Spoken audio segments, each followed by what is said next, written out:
ఇప్పుడు రెండో భాగాన్ని చూద్దాం. ఇది 12వ శతాబ్దం నాటి మాటలు కాబట్టి అవి కొంచెం మీకు అర్థం కావు. ఆ పదాలకు అర్థాలు రాసుకుంటే మీకు ఈజీగా అర్థమవుతుంది. అది సారాంశం తక్కువ, పదాల కఠిన పదాలు ఎక్కువగా ఉంటాయి, రాసుకోవాలి అవి. రెండో భాగాన్ని చూద్దాం.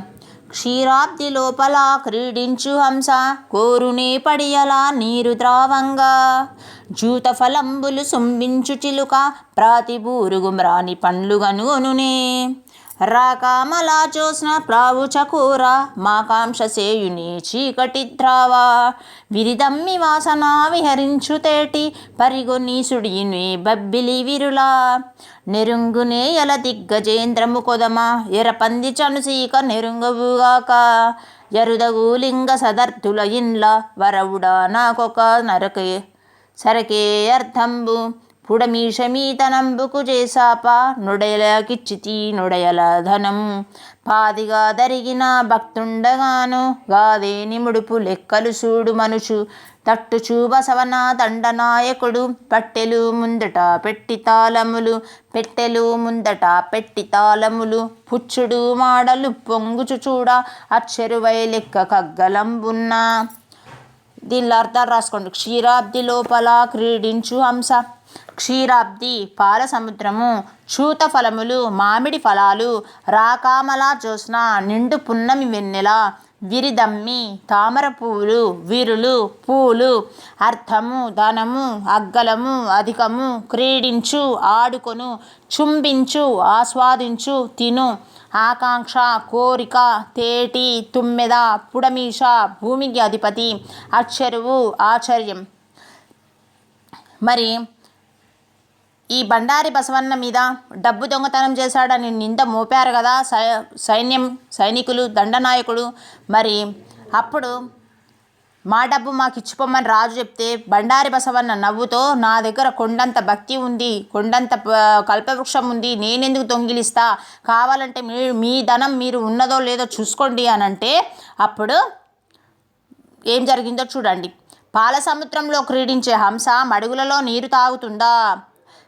హంస పాలను మాత్రమే తాగుతుంది, నీళ్లు తాగదు. ఒకవేళ మనం నీళ్లు కలిపిన పాలు పోస్తే హంసకు పాలను లాగేసి మిగిలిన నీళ్ళను మిగిలుస్తుంది. అలాంటి హంస లాంటి వాడు ఈ యొక్క భక్తుడు. హంసతో పోలుస్తున్నాడు అంటే స్వచ్ఛమైన భక్తుడు ఈ యొక్క బండారు బసవన్న.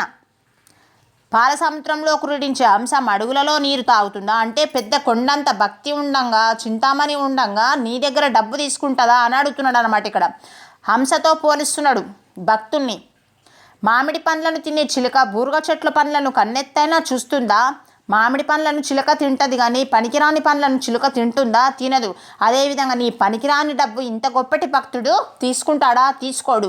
నిండు పున్నమి వెన్నెలను కోరే చకోర పక్షి చీకటిని ఆస్వాదిస్తుందా? చకోర పక్షులు అంటే వెన్నెలను తాగి జీవిస్తాయి. అలాంటివి ఈ చకోర పక్షి ఎవరు? ఈ దండనాయకుడైన ఈ యొక్క బండారి బసవన్న. అంత గొప్ప బండారి బసవన్న భక్తుడు ఎక్కడనైనా ఇలాంటి దొంగతనాలు చేస్తాడా? తామర పూల సుగంధంలో విహరించే తుమ్మద ప్రచ్చలి పూల కోసం పరుగులు తీస్తుందా? తామర పూలలో ఉన్న ఆ యొక్క తేనెను వేరే పూలలో దొరకదు కదా, మరి తుమ్మెద తామర పూల మీదనే వాలుతుంది, వేరే అన్ని పూల మీద వాలదు. అదేవిధంగా ఈ బండారి బసవన్న అనే భక్తుడు కూడా అలాంటి నీచమైన దొంగతనాలు చెయ్యడు. ఏనుగు పిల్ల పందిపాలు తాగడానికి తహతహలాడుతుందా? ఏనుగు పాలే తాగుతుంది కానీ పందిపాలు తాగదు కదా. భక్తుడు ఎల్లప్పుడూ భక్తితోనే ఉంటాడు కానీ అలాంటి దొంగ పనులు చెయ్యడు. నీకు విచక్షణ లేకపోతే నేనేమి చేయగలను? అసలు నేను దొంగతనం చేయలేంది నీకు తెలియకపోతే నేనేమి చెయ్యలేను. శివభక్తుల ఇండ్ల సంప్రదాయం నీకెంత తెలుసు? స్వామి సొమ్ము స్వామికే ఇచ్చాను, అది స్వామివారి సొమ్ము స్వామికే ఇచ్చాను, నేను మాత్రం ఒక్క డబ్బు కూడా తీసుకోలేదు అని అంటాడు. జంగమయ్య ఎవరు? సాక్షాత్తు పరమశివుడు. ఆ పరమశివునికే ఇచ్చాను కాబట్టి నేను ఒక నయా పైసా కూడా అందులోంచి తీసుకోలేదు. ఇతరుల ధనంతో నాకేం పని? మీ ధనం కోసం నేను చేయి చాపను, నేను న్యాయం తప్పను. మీకు నా మీద నమ్మకం లేకపోతే నీ సొమ్ము లెక్క చూసుకో అని పలికాడు. నీ డబ్బు నాకెందుకు? జంగమయ్యకే ఇచ్చాను, కావాలంటే ఆ పెట్టెలు తెప్పించి చూపెట్టండి, మీ ధనం ఉందో లేదో చూసుకోండి అని అంటే అప్పుడు ధనాగారంలోని పెట్టెలను తెప్పించి తాళాలు తీయించి బిజ్జలుడు ముంగటే వాటి మూతలు తీయిస్తాడు. అప్పుడు బిజ్జలుడు చూసుకుంటే పెట్టెల నిండా మాడలు తలతలలాడుతున్నాయి. మాడలు అనంటే నాణ్యాలు ఎన్ని ఉన్నాయో అన్నీ ఆ విధంగానే ఉన్నాయి. లెక్క పెట్టి చూడగా ఉండవలసిన వాటికంటే ఎక్కువనే ఉన్నాయి. ఈ విధంగా బండారి బసవన్న తన యొక్క భక్తితో దేవుణ్ణి ప్రత్యక్షం చేసుకొని ఆ పోయిన డబ్బులు మళ్ళీ ఆ పెట్టెలలో ఉండే విధంగా అతని భక్తి అతన్ని కాపాడింది. ఆలోచించండి, చెప్పండి, చూడండి. శివభక్తులను హంస, చిలుక, చకోరం, తుమ్మెదలతో కవి ఎందుకు పోల్చి ఉంటాడు? కవి శివభక్తులు ధర్మాన్ని తెలిసిన వాళ్ళు కాబట్టి, అందుకు ఏది మంచి చెడో తెలుపగలవారు. అంటే పాలను నీళ్లను వేరు చేయగల హంస, చూతఫలాలు తప్ప వేటిని తినని చిలక. అంటే శివభక్తులు భగవంతుడిని నుంచి లభించిన వాటినే తింటారు కానీ వేరే వాటిని ఆశించరు. చకోర పక్షి వెన్నెల కోసం ఎదురుచూసి ఆస్వాదిస్తుంది. అదేవిధంగా శివభక్తులు శివుని అనుగ్రహం కోసం ఎదురు చూస్తారే కానీ తప్పుదారి పట్టరు.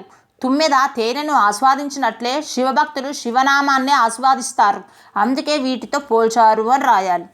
ఒడేలకిచ్చితి ఒడేలేదనం అనడంలో అర్థం ఏమై ఉంటుంది? ఒడయులు అంటే ఇతరులు. ఈ ప్రపంచంలో ప్రతిదీ భగవంతుని సృష్టి. ఈ ధనం కూడా దేవునిదే. అందువల్ల ఆ సొమ్ముపై నీకు హక్కు లేదు. దేవుని సొమ్ము దేవునికే ఇచ్చాను అని చెప్పాడు అని రాయాలి దానికి.